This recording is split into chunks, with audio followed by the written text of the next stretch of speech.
Selamat pagi Bapak Ibu dan saudara-saudari yang kekasih. Senang sekali bisa bertemu kembali.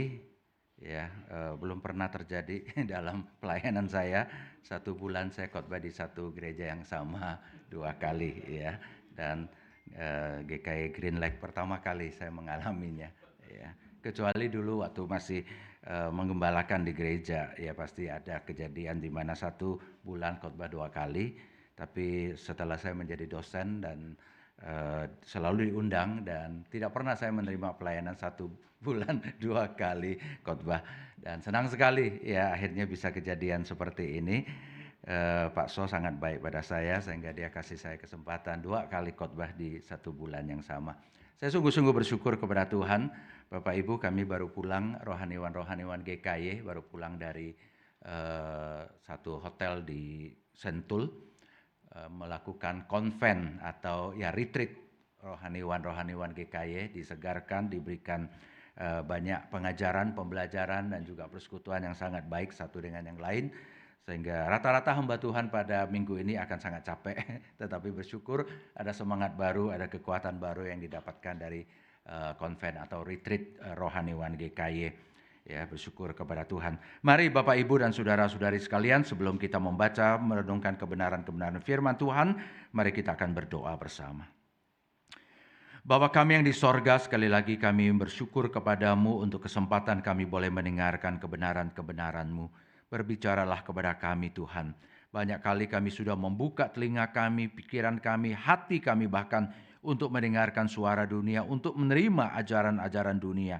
Ada yang bagus, tetapi banyak juga yang merusak iman kami, bahkan yang merusak kerohanian kami, yang merusak moralitas dan kehidupan keluarga kami.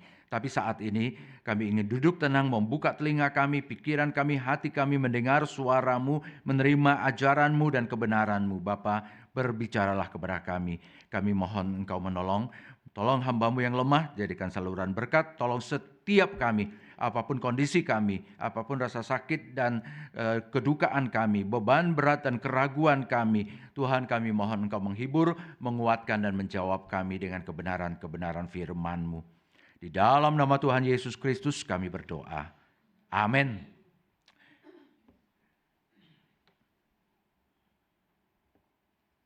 Bapak Ibu, saudara-saudari yang kekasih, mari kita akan bersama merenungkan satu topik yang untuk kita bicarakan pada hari ini. Penyempurnaan dan pemeliharaan Allah. Ya, saya akan rekam khotbah saya sendiri, jadi minta maaf saya.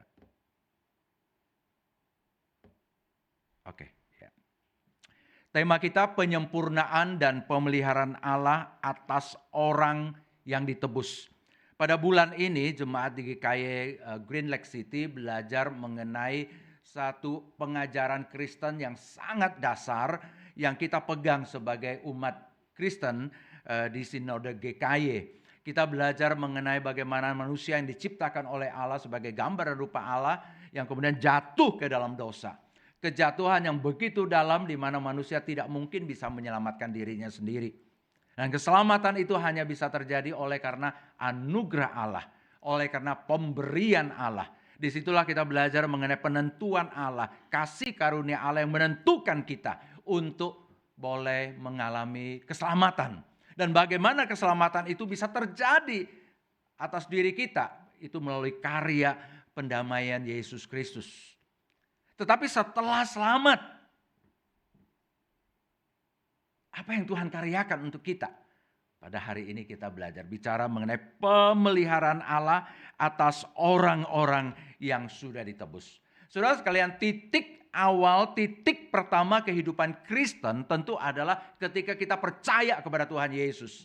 Tidak ada kehidupan Kristen kecuali Kristen KTP, kecuali Kristen keturunan, kecuali Kristen yang hanya sekedar label dan nama agama.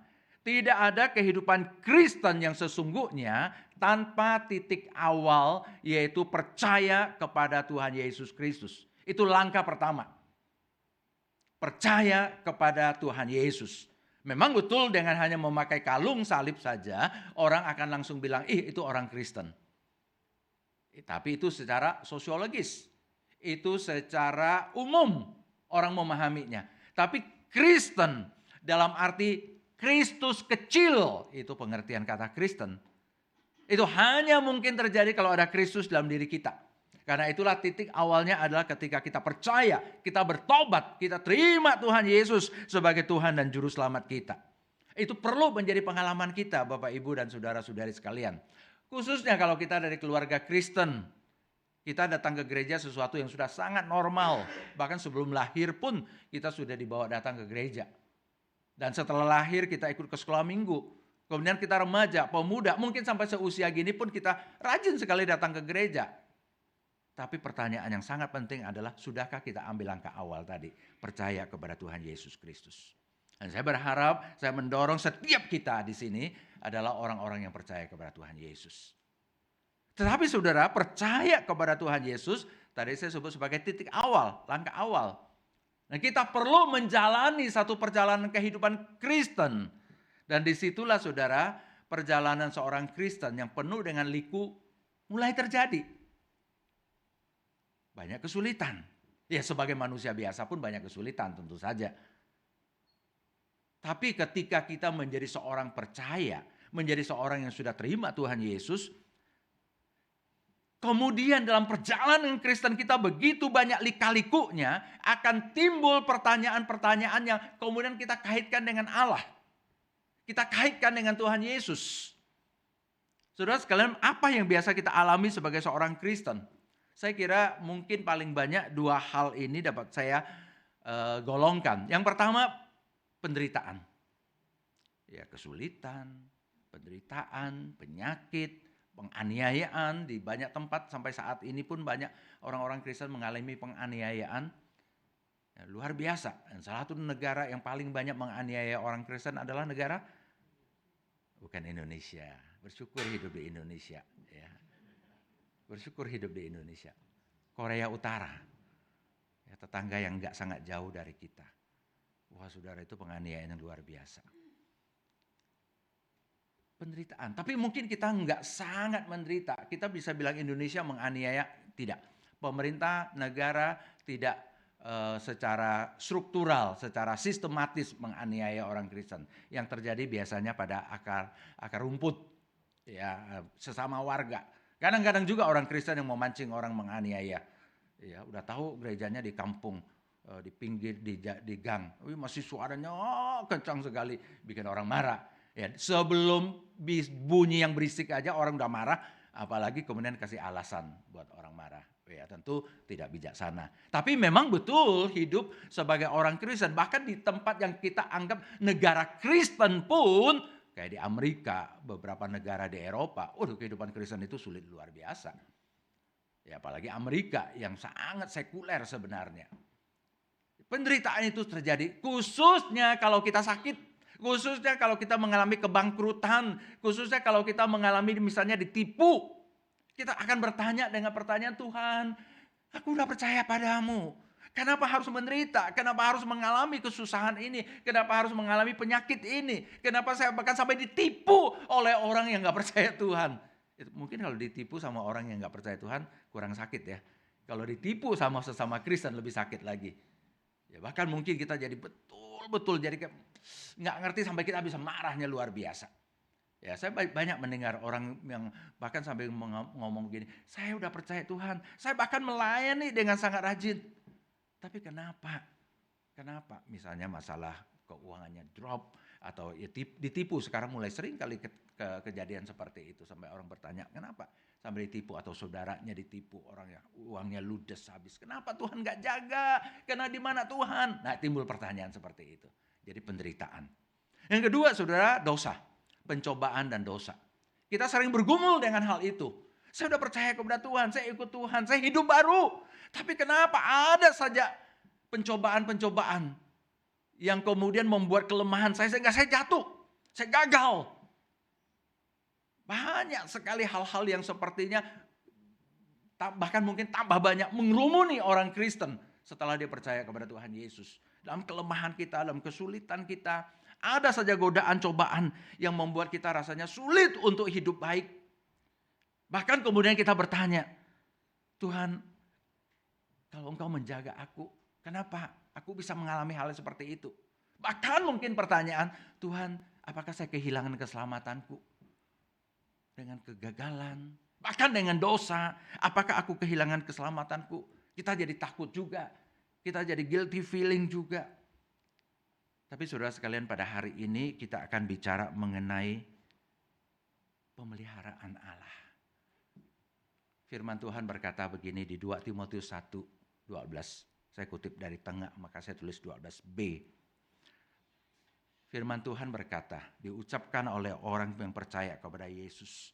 Dia berkata begini, sebab aku tahu kepada siapa aku percaya.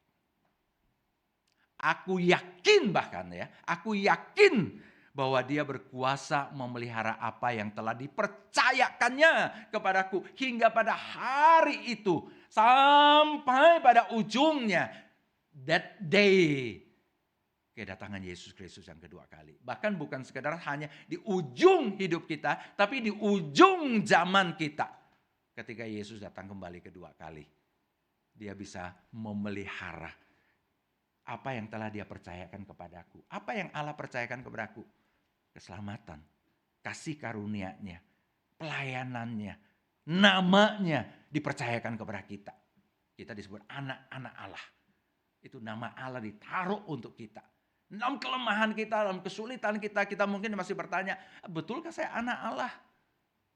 Tapi Tuhan tahu bagaimana memelihara kita. Tuhan tahu bagaimana menjaga kita. Sehingga firman Tuhan ini berkata, kalau kita sudah percaya kepada Yesus, kita tahu kepada siapa yang aku percaya. Kita tahu Tuhan Yesus Kristus. Bukan Allah yang samar-samar. Allah yang konkret, yang datang untuk kita, yang bahkan menderita untuk kita. Yang begitu setia untuk kita. Dan karena itulah aku yakin bahwa dia berkuasa memelihara apa yang telah dipercayakannya kepadaku. Bukan 1-2 hari, tapi sampai di ujung zaman. Dia berkuasa memelihara apa yang telah dipercayakannya kepadaku. Banyak hal kita tidak tahu bagaimana menjawabnya dari pengalaman-pengalaman hidup kita. Dari penderitaan, pencobaan, dosa, kegagalan. Kita nggak tahu bagaimana menjawabnya. Tapi ujungnya kita bisa berkata seperti itu. Aku tahu kepada siapa aku percaya dan aku yakin bahwa dia berkuasa memeliharakan apa yang telah dipercayakannya kepadaku hingga pada that day, hari itu. Saudara sekalian, inilah yang memberikan kepada kita suatu keyakinan. Kita aman dalam pemeliharaan dan penjagaan Allah. Kita akan dibawa sampai kepada kesempurnaan. Dalam perjalanan ini kita aman karena Tuhan menjaga. Tuhan memelihara kita. Memang betul saudara, pemeliharaan Allah itu, penjagaan Allah itu bukan berarti kita nggak pernah mengalami kesulitan, nggak pernah mengalami penderitaan. Kita nggak usah bilanglah mengapa saya harus menderita. Lah Tuhan Yesus saja menderita. Paulus menderita, Petrus menderita. Orang-orang yang paling suci dalam percaya kepada Yesus, mereka menderita.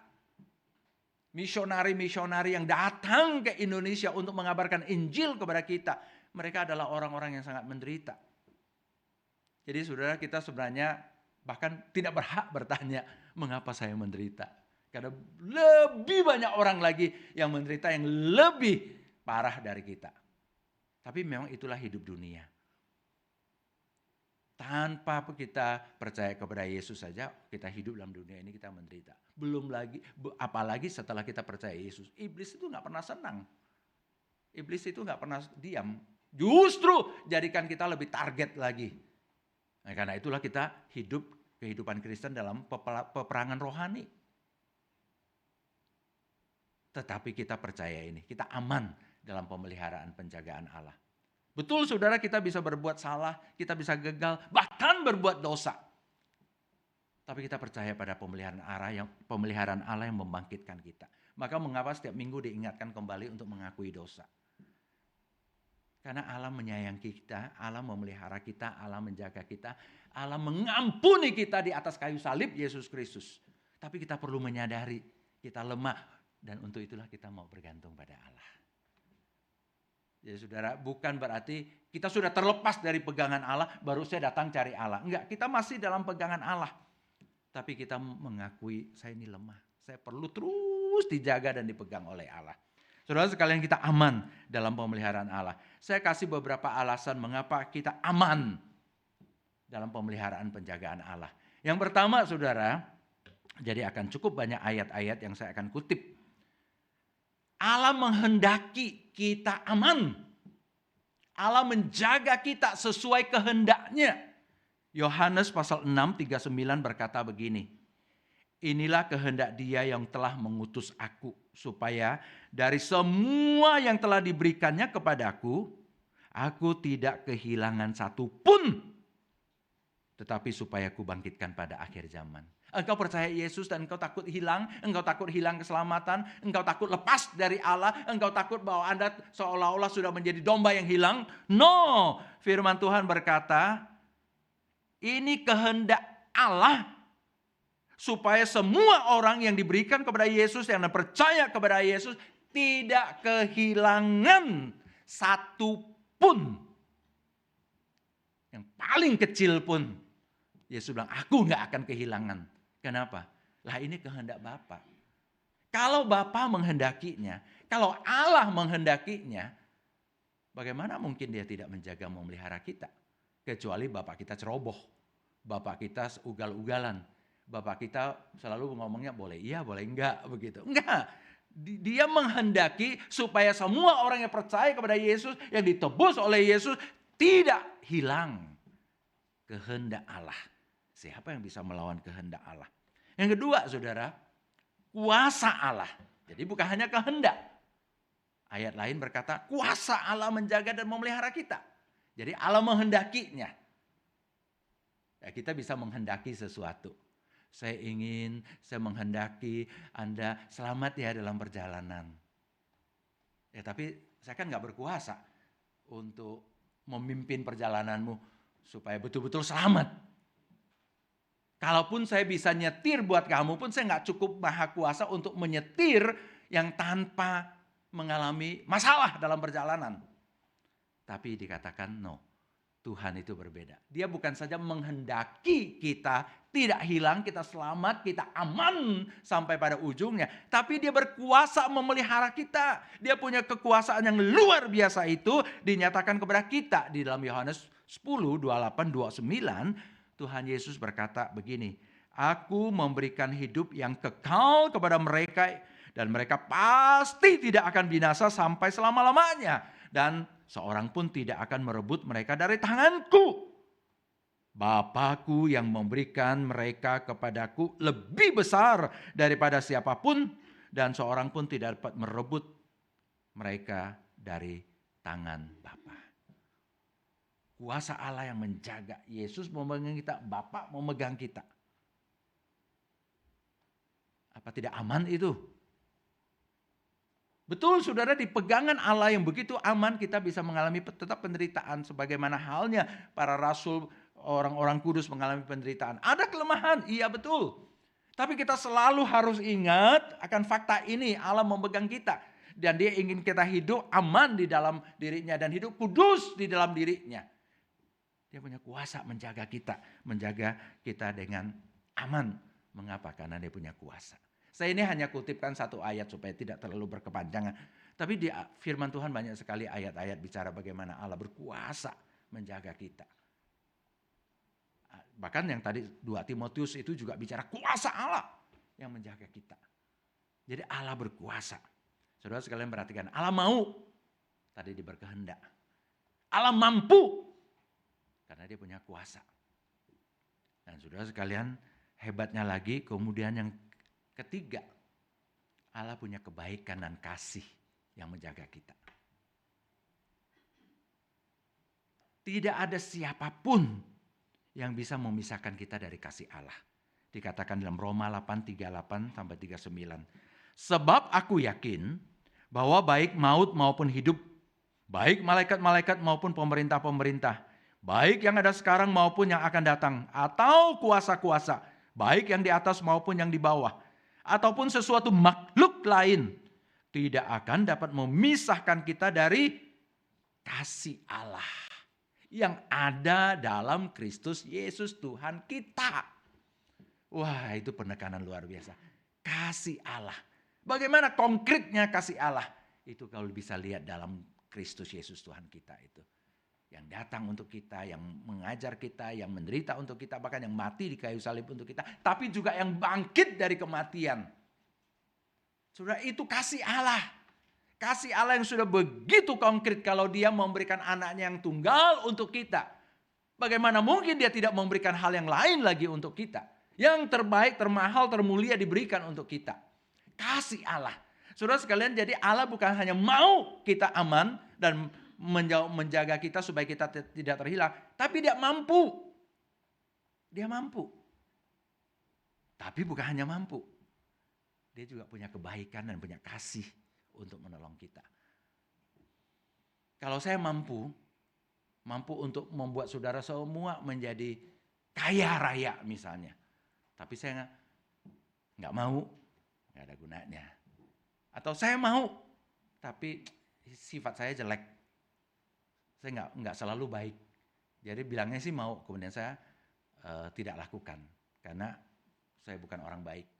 Tapi kalau saya betul-betul mencintai saudara, saya mengasihi saudara, saya akan lakukan apa yang saya katakan itu. Karena saya mau, saya mampu, dan saya baik dan saya mengasihi saudara. Saya akan lakukan itu untuk saudara. Itu yang Allah lakukan untuk kita. Dia bukan hanya mau menjaga kita supaya aman sampai pada ujungnya. Dia punya kuasa, punya kemampuan. Tapi dia juga punya cinta kasih. Yang mau menjaga kita. Sehingga dikatakan tidak ada apapun yang bisa memisahkan kita dari kasih Allah. Ini seperti kasih orang tua terhadap anaknya. Anaknya dijaga, dipelihara. Tapi kadang-kadang anaknya nakal. Anaknya kadang-kadang gak hormat. Tapi orang tua tetap akan mengatakan ini anakku. Tapi mungkin sampai suatu saat ada orang tua yang sudah terlalu bosan dengan anaknya. Dia melakukan tindakan mengusir anaknya. Saya gak peduli lagi terhadap dirimu. Ya, saya menyangkali kamu sudah. Bisa firman Tuhan mengatakan mungkin ada ibu yang melupakan anak-anaknya. Tapi aku tidak melupakan engkau. Itu firman Tuhan. Kenapa? Karena Tuhan mencintai kita sampai cinta yang sudah dibuktikan begitu real ketika dia berikan anaknya yang tunggal untuk mati bagi kita. That's God's love. Itu cinta kasih Allah.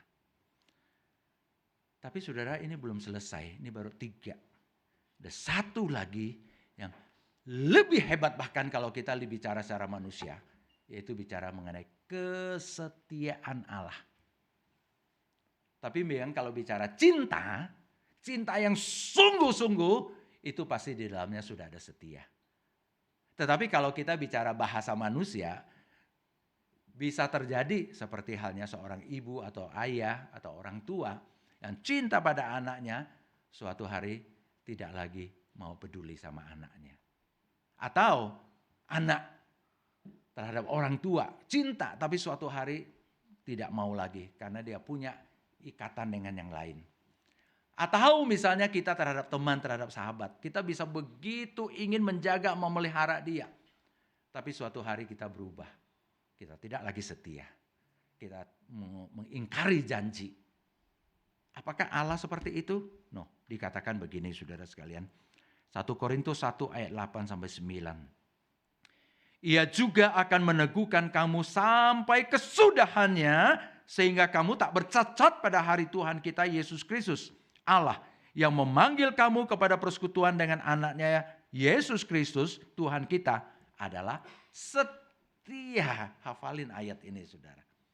Allah yang memanggil kamu ke dalam persekutuan dengan anaknya, Yesus Kristus Tuhan kita, itu adalah Allah yang setia. Karena itulah dia bisa meneguhkan kita sampai kesudahannya sehingga kamu tak bercacat.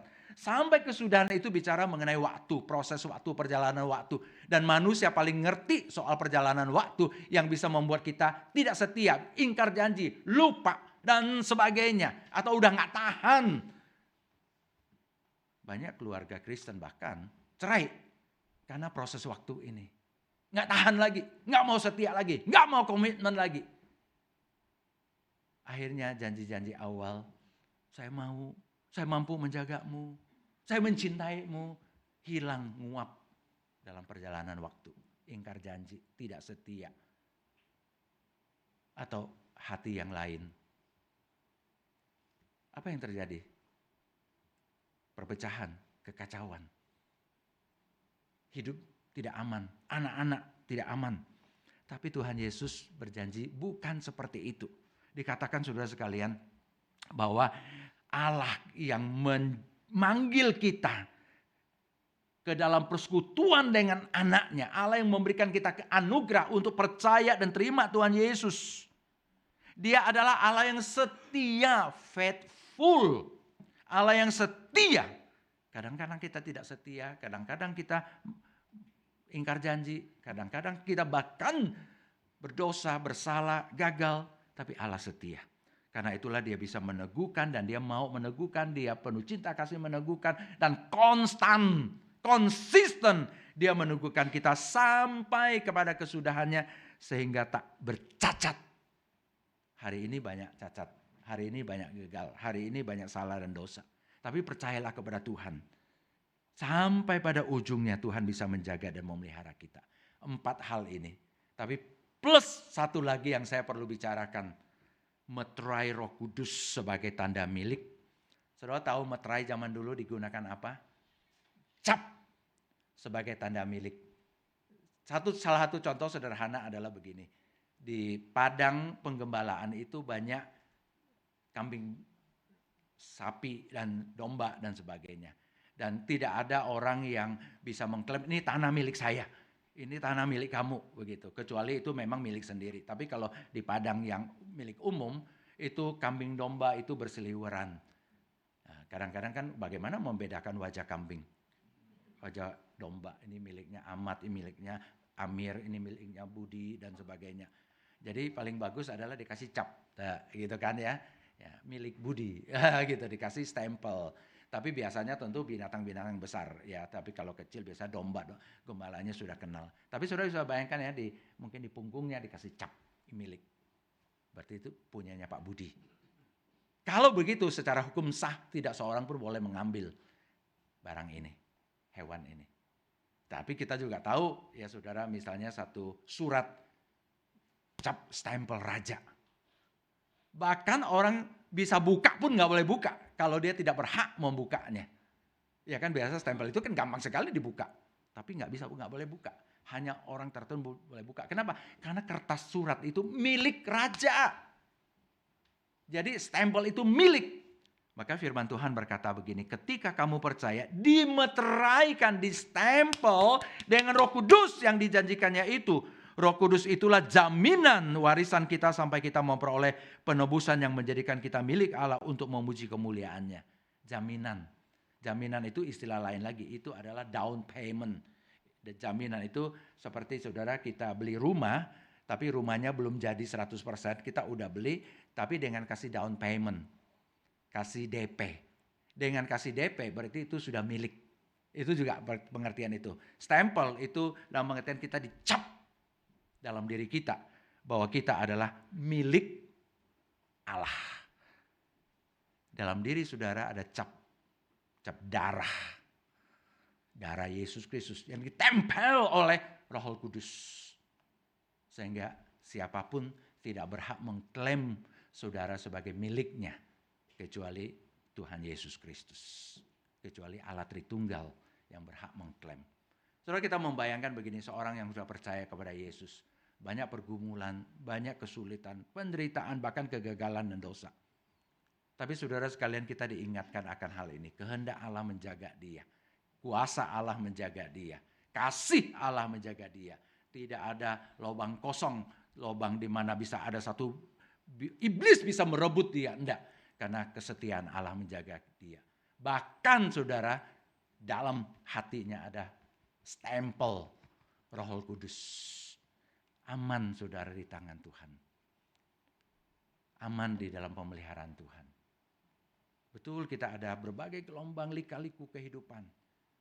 Tapi disitulah kita bertumbuh. Kalau Allah menghendaki kita untuk terus aman, maka saudara ikutilah kehendak Allah itu. Teruslah berpegang pada kehendak Allah. Teruslah belajar untuk hidup lebih sesuai kehendak Allah. Kalau Allah berkuasa menjagamu, biarlah hidupmu lebih kuat. Biarlah hidupmu lebih punya kekuatan untuk tidak lagi selalu jatuh ke dalam dosa. Kalau Allah mengasihimu sampai kesudahannya, timbulkan kasih itu kepada Allah juga. To return God's love with love. Mengembalikan kasih Allah itu dengan kita mengasihi Dia. Kalau Allah begitu setia kepada kita, saudara, apa respon kita? Belajarlah setia kepada Dia.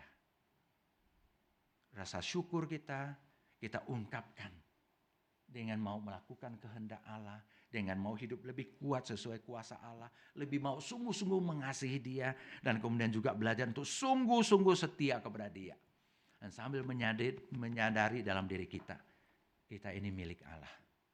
Ya, seringkali kita menyerahkan jiwa kita, raga kita, bersekutu dengan setan, bersekutu dengan dunia, bersekutu dengan dosa. Salah itu. Karena kita bukan milik dunia, kita bukan milik iblis, kita bukan milik dosa. Bahkan kita bukan milik diri kita sendiri, kita milik Allah. Karena itu persembahkan dirimu sebagai persembahan yang hidup, yang kudus, yang berkenan kepada Allah. Karena kita milik Allah, punyanya Allah, dipakai oleh Allah untuk melayani Allah. Itu yang Allah inginkan. Saudara sekalian, dengan kata lain kita aman dan dapat setia kepada Allah hingga akhir, bukan karena kita yang kuat memegang Allah, tetapi Allah lah yang kuat dan yang setia memegang kita. Kita dapat setia, kita dapat kuat di dalam Allah. Bukan karena kita sangat kuat memegang Allah. Kalau kita sangat kuat memegang Allah, suatu hari kita lemah, kita jatuh hilang. Tapi bukan karena kita kuat memegang Allah. Tapi Allah lah yang kuat memegang kita. Allah lah yang setia memegang kita. Namun bukan berarti kalau, udah saya nggak lakukan apa-apa. Karena Allah yang memegang saya kok, Allah yang setia. Enggak. Apa yang Allah lakukan untuk kita, harus kita responi dengan rasa syukur.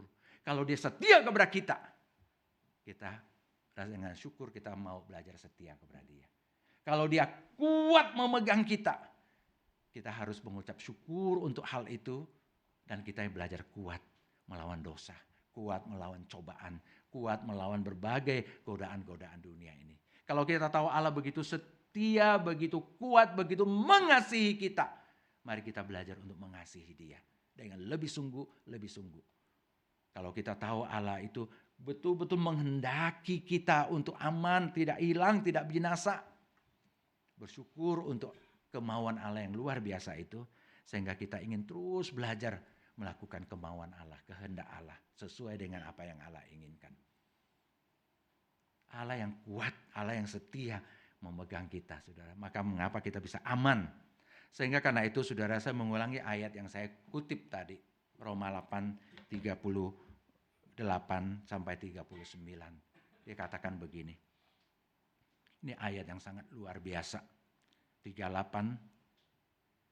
Sebab aku yakin baik maut maupun hidup, kematian, penderitaan, maut berkaitan dengan hal itu, maupun hidup. Mungkin hidup yang berlimpah, hidup yang kaya, hidup dalam dunia ini, maut, hidup, dikatakan demikian. Baik malaikat-malaikat maupun pemerintah-pemerintah, roh-roh yang di saat atas maupun pemerintah-pemerintah yang ada di tengah-tengah kita. Baik yang ada sekarang maupun yang akan datang. Pemerintah yang sekarang maupun pemerintah yang akan datang. Hal-hal yang sekarang maupun hal-hal yang akan datang. Atau kuasa-kuasa. Baik yang di atas maupun yang di bawah. Ataupun suatu makhluk lain. Tidak akan dapat memisahkan kita dari kasih Allah. Maut. Orang paling takut maut. Orang takut sakit. Orang takut menderita. Hidup ini hidup yang penuh dengan godaan, cobaan. Hidup yang bisa memelesetkan kita dari kasih Allah dan iman. Malaikat itu adalah gambaran mengenai kekuasaan yang tinggi. Ada malaikat-malaikat jahat yang terus ingin merebut manusia dari tangan Allah. Pemerintah, baik dalam artian pemerintahan di udara, yaitu sang iblis dengan kekuasaan-kekuasaan gelapnya, maupun pemerintah dunia yang suka menganiaya orang-orang Kristen. Kuasa, kekuatan, apapun, kekuatan uang, harta, wanita, kekuasaan dari iblis, kekuasaan dari dunia yang mencoba menggoda kita, kekuasaan dari ekonomi, politik, atau makhluk lain apapun. Kalau ada makhluk di Mars, ada makhluk lain yang biasa dalam cerita-cerita horor sekalipun, dikatakan apa saudara, ditutup dengan tidak akan dapat memisahkan kita dari kasih Allah yang ada dalam Kristus Yesus Tuhan kita. Jadi apakah lagi yang membuat kita khawatir? Mungkin yang perlu kita khawatirkan adalah kalau kita tidak paham ini, atau kita tidak seriusi mengurusi hidup kita di bawah kekuasaan, kasih, kehendak, dan kesetiaan Allah yang begitu luar biasa. Kita perlu khawatir kalau Allah sudah menjadikan kita miliknya, tapi kita hidupnya kok ya nggak menunjukkan bahwa kita milik Allah. Tapi dengan kita paham, kita memahami hal ini, saudara, marilah kita mulai menata hidup kita lebih baik, lebih mulia, lebih kudus, lebih setia, lebih mencintai Allah, lebih kuat, lebih mau menjalankan kehendak Allah. Anak seorang preman akan belajar menjadi preman. Walaupun tidak seluruh seperti itu, tapi umumnya seperti itu. Tapi anak seorang yang baik, walaupun tidak seluruhnya, tapi biasanya umumnya akan belajar yang baik. Anak seorang presiden, apalagi seorang raja, yang penuh dengan sopan santun, penuh dengan tata krama, akan belajar sopan santun tata krama seperti itu. Tidak akan belajar seperti anak jalanan. Mengapa?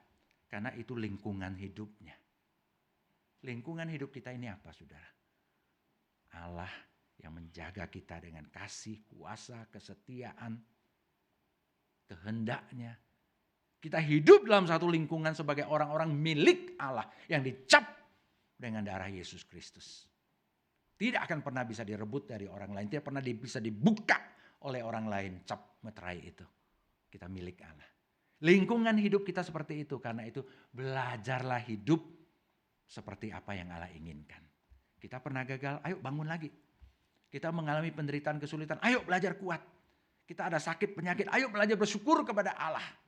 Ada banyak pertanyaan yang kita tidak bisa jawab, ayo bersandar dan beriman kepada Allah untuk menjalani kehidupan ini. Kiranya Tuhan memberkati kita, firman-Nya ini boleh sungguh-sungguh tertanam di dalam diri kita masing-masing. Amin.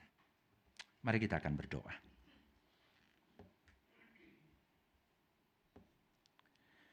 Bapa kami yang di sorga, biarlah firman-Mu boleh tertanam dengan kuat, dengan baik, tertanam dengan mendasar, berakar di dalam diri kami masing-masing. Mungkin setiap kami ada pertanyaan, setiap kami ada keraguan, setiap kami ada pergumulan. Mungkin pergumulan mengenai penderitaan, kesusahan, masalah keuangan, masalah keluarga. Mungkin juga bicara mengenai kegagalan kami sehingga kami jatuh ke dalam pencobaan, dosa, dan berbagai hal yang terjadi. Tuhan, tapi hari ini kami diberikan pemahaman yang jelas bahwa Tuhan menjaga, memelihara kami. Dan respon terhadap penjagaan pemeliharaan Tuhan itu adalah kami ingin hidup lebih baik. Kami ingin hidup lebih baik. Bukan untuk membeli anugerah-Mu. Bukan untuk memberi keamanan dari Engkau. Bukan untuk membeli pemeliharaan-Mu. Justru sebaliknya, karena Engkau menjaga kami. Engkau memelihara kami. Karena Engkau begitu mencintai kami, Engkau begitu kuat memegang kami, Engkau begitu setia menjaga kami, Tuhan.